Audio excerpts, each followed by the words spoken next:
On the way to the temple. Father woke early in the morning, long before the sun arose over the eastern hills. Mother was up doing things around the house. There was no cow to milk this morning, no milk to drink, and no milk to sell. Adu did not cry much any more, for he was too weak. The fever had taken much strength from his little body. Father and Mother were both worried. They just looked at their son as he lay on the mat. They talked together. But it wouldn't hurt to try the mission, said Mother. They have helped others with their magic needle. Father did not agree. Would you anger the spirits more? You know that things have been said against us for many days. The charm doctor is not pleased. The spirits are angry. To go to the mission, that would only make things much worse. But Aho is no better. The charm doctor did him no good. He took our cow for nothing. There is no milk for the little girls.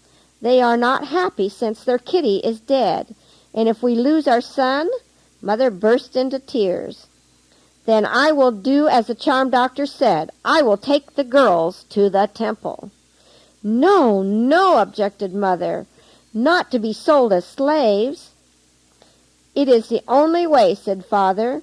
It will not be forever, only until the rice harvest. Then I can buy them back again. With the money I get at the temple, I can buy another cow. Soon it will give milk, and we will have another calf. The spirits will be pleased, and our son will be well again. But are you sure, said Mother? The charm doctor told me so. He ought to know.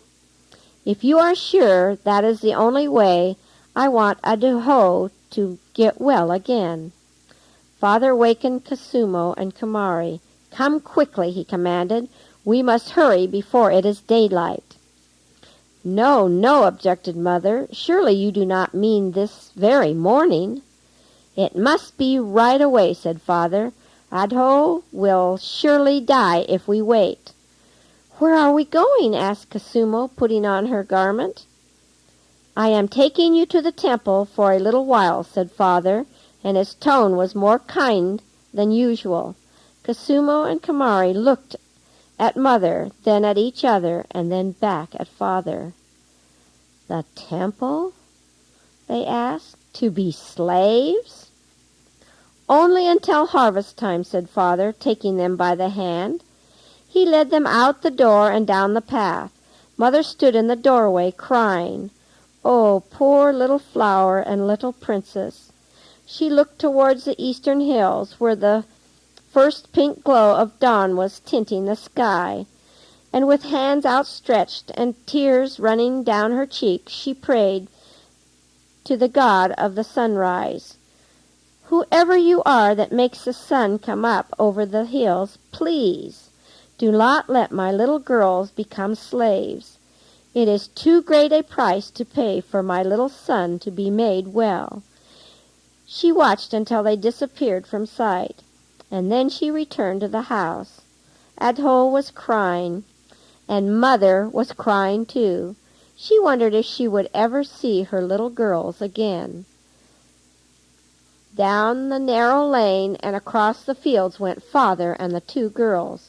Kasumo knew it was of no use to struggle, for Father was so big and strong. He held their hands firmly as they ran along beside him. Why are you going so fast, Father? Asked Kamari. I must be through the village before the sun comes up over the hills, answered Father, as he turned down an unfamiliar path that wound in and out between tangled vines and bushes. I know a shortcut out this way, he said. It will take us through the mission grounds, but nobody will be up at this early hour. Kasumo was frightened. She feared the dark shadows where some wild animal might be lurking, ready to spring. She might even step on a snake with her bare feet. But most of all, she feared to go through the mission grounds. There were Christians there. One must not go near Christians nor speak to them. They would cast a spell over them and make you a Christian too. Many of the village people had become Christians. They took their sick people to the mission hospital. They sent their children to the mission school.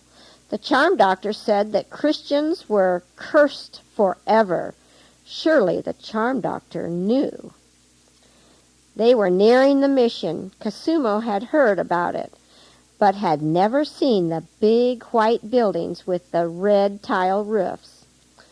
Father slackened his pace to avoid suspicion, lest anyone should be up and around at this early hour and see them.